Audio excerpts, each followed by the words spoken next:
It has been 2 weeks since the election. Feels like 2 months. It's been 15 years since the election. This was me, election night. Oh. Was I ever that young? Or ever look that handsome?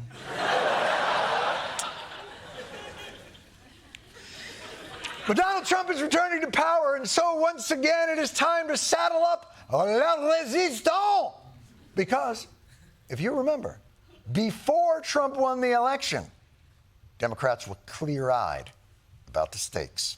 It's time that fascism is called fascism, and Americans know exactly what they're voting for. He is paving the way to become a Vladimir Putin or to become an Adolf Hitler. He is a threat to democracy. He is a clear and present danger to our democracy, to our way of life. The damage may be irreversible, the destruction could be unthinkable, and it would be a betrayal of everything that our framers fought for.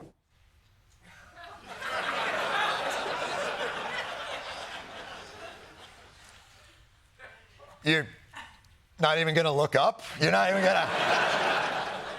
a little eye contact, a little inflection could drive the danger thing. You give it a little urgency,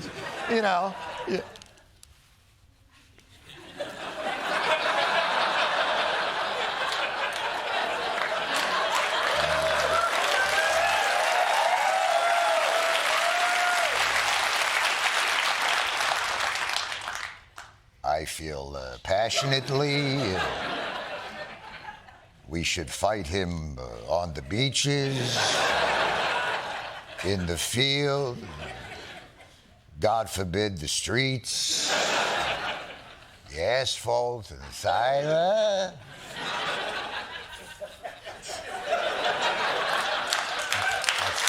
It's really... Is it sad that the only thing that really makes it a Schumer impression is I put glasses on? Is that... Was it really that? I mean, you applauded literally just the glasses. I'm a pair of bifocals away from being Chuck Schumer's. You bastards. Now, I assume now that the Democrats have lost to the greatest threat we've ever faced as a nation, that they will be forthright in acknowledging, one, the Democrats' role in this catastrophic defeat, and two, the bleak hellscape we now face. Or... We're proud of the fact that we've defeated more House Republican incumbents than they've defeated House Democratic incumbents. We did flip 3 House seats from Republican to Democrat and gained back almost all of those that we had lost in 2022. Yeah, almost is doing a lot of work in that sentence. Yeah, we almost gained back all we had lost. Almost is kind of a load-bearing adverb, spin-wise, finding a positive in what is clearly not good news. You can't... Parents, good news, we gained back almost all of the children we lost on the field trip. Win-win!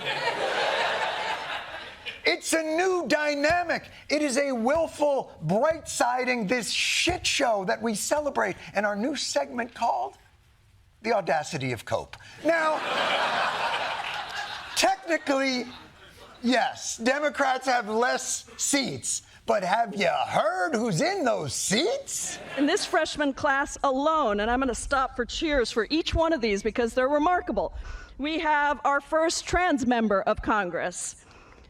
We have an engineer from an immigrant community in the San Fernando Valley. We have the first Iranian-American Democrat in Congress. We have the youngest member ever elected to the House from New Jersey.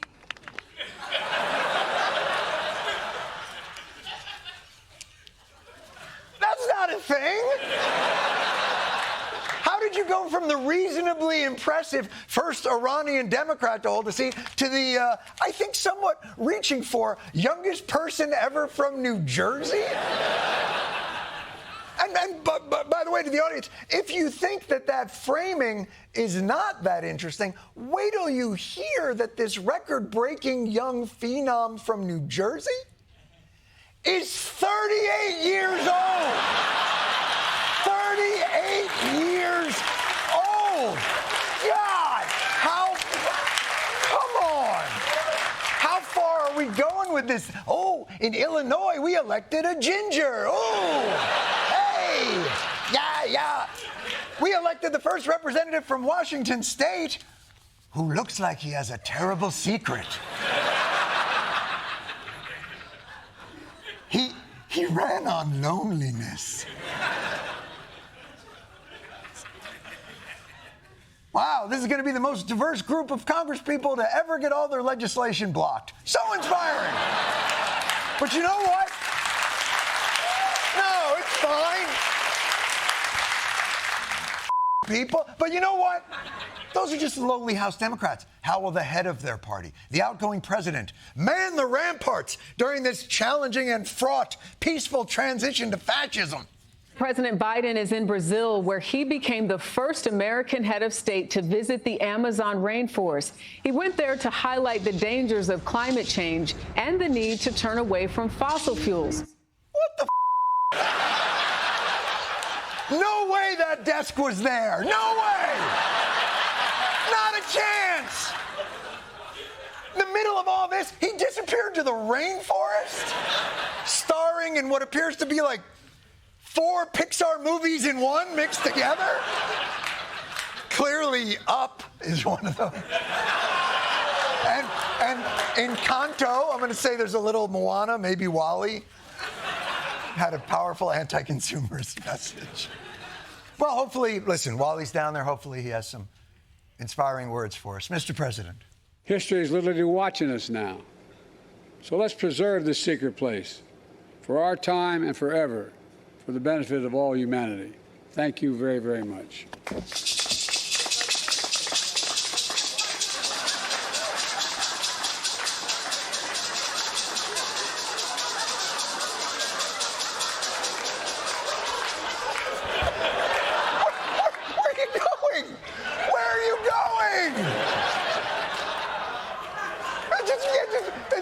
Just walking away like that. Mr. President, I'm sorry. The tribe has spoken. Extinguish your torch. What is happening? You know, maybe this is how we should do the transfer of power. The winner moves into the White House, and the incumbent just wanders off into the jungle so that his nutrients may be returned to the soil.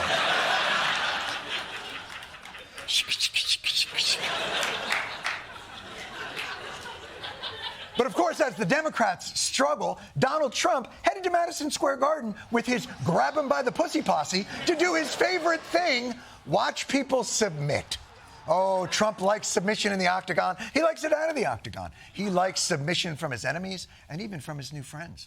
And by the way, it doesn't take much of a transgression to warrant a bended knee for Trump. For instance, last week, Trump's newly minted Health and Human Services nominee hit Trump with a bit of a lighthearted jab about his diet. The stuff that he eats is really like bad. It's not, campaign food is always bad, but the food that it goes onto that airplane is like just poison. It's a little friendly swipe, boop. A little bit of ribbing, gentle ribbing, boop. And he will pay for his insolence.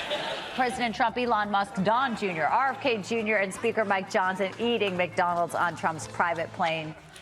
Hey, what's up? Hey, Robert, come in here. You think that's poisoned, huh? Eat it. Hey, Robert, eat the whole thing. Yeah, in front of us right now. Eat the whole thing. And by the way, when you're done eating the whole thing, Grimace is going to come in here and f***ing yes. Yeah, that's what we're going to do. Yeah, that's right. Grimace. Hey, Robert, eat the whole thing. Grimace is going to f***ing yes while we're doing it. You got to make eye contact with him the whole time. Yeah, we're going to film it.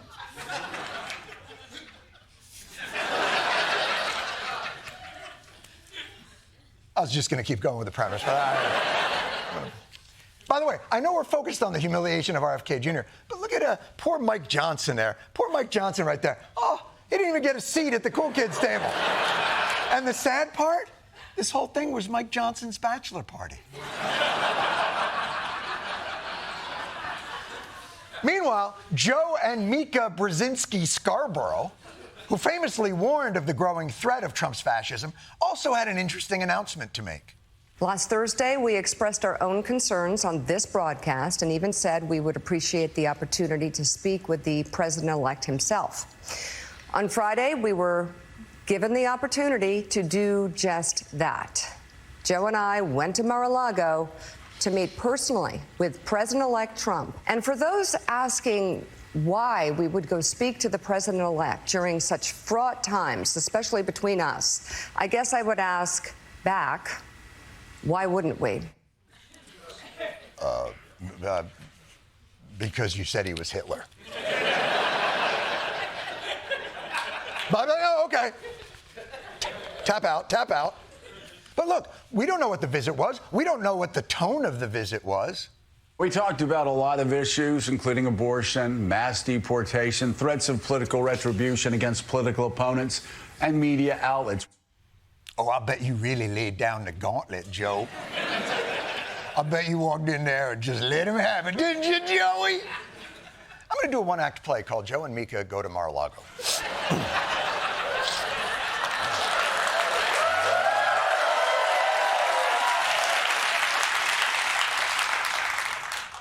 Mr. President, your rhetoric is outrageous. I cannot in good conscience... Ooh, are those macaroons? The pink one is raspberry. We've learned nothing. Even those putting up resistance to Trump's agenda don't seem to understand who they're dealing with. Senator Elizabeth Warren accusing President-elect Donald Trump's transition team of breaking the law, as there are reports it missed a deadline to file a required ethics pledge. Hear ye, Hitler missed the reporting deadline. The war is over. I've said it before and I'll say it again. Republicans are playing chess and the Democrats are in the nurse's office because they glued their balls to their thigh. That is what is happening. The election that we just had was a repudiation of the status quo, an overly regulated system that is no longer responsive or delivering for the needs of the people or their beloved behatted squirrels. Oh, R.I.P. Peanut. Government is theoretically a constitutional system of checks and balances between equally powerful branches. But what government actually is an overly complicated Byzantine bureaucratic maze of rules, loopholes to those rules, and norms. Complex enough that A, if you want to find a rule that keeps you from doing something, you'll find it. And B, if you actually want to do something, you can find a loophole to get around said rule. And then the norms are just how often you've had to pull any of this shit. For example, Trump's, let's be generous, provocative and unorthodox cabinet picks. I don't think Hulk Hogan's been nominated yet. I think he's going to be the secretary of Take Your Vitamins! Democrats are positive that the vaunted constitutional rules of the Senate shall be the guardrail to this madness. Certainly we can fight back. The president nominates, the Senate confirms. We're a check and balance. We're there to be a guardrail. The Senate has a constitutional obligation to advise and consent on this nomination. Oh, shit. You want Matt Gaetz, Mr. President? Prepare to be advice and consented, biatch. There is no way for the Constitution to allow you to get past it. The Constitution does give the president power to adjourn the House and Senate on extraordinary occasions. To unilaterally install his most controversial nominees and bypass the Senate confirmation process entirely. That is our government in a nutshell. The rules say we can stop it. The loophole says, that. And so what are you left with? The last refuge of losers, the norms. I don't think that's appropriate, and I don't think that's what the founders intended. That is not the custom.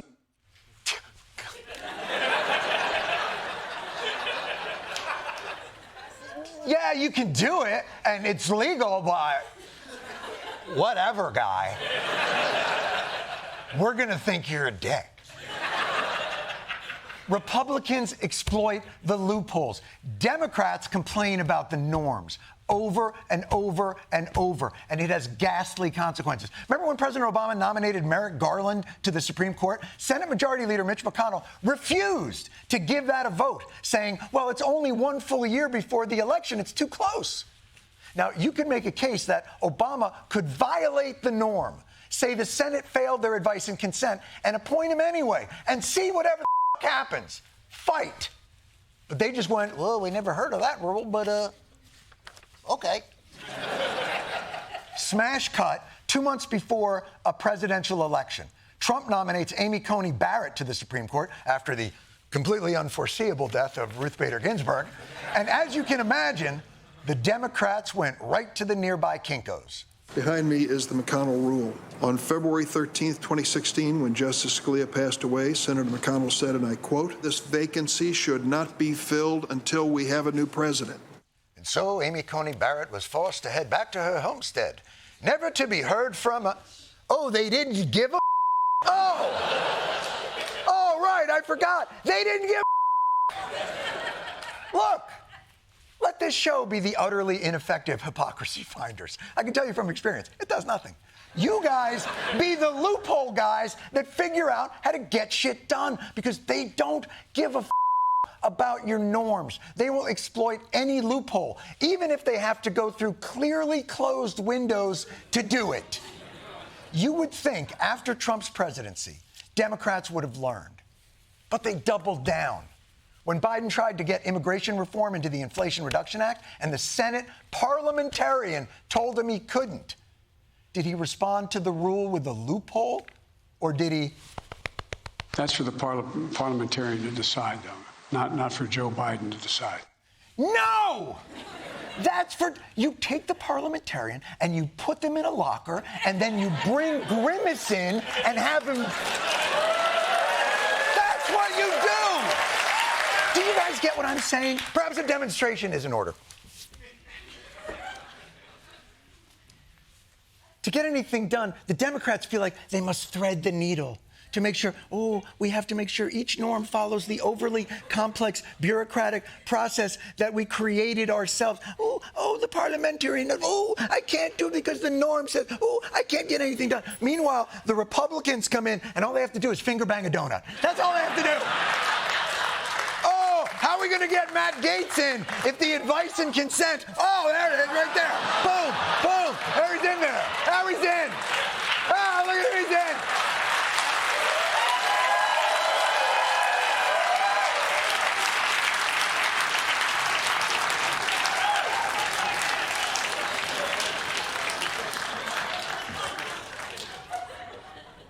Do I have to sleep with this now? What? I've made you all uncomfortable.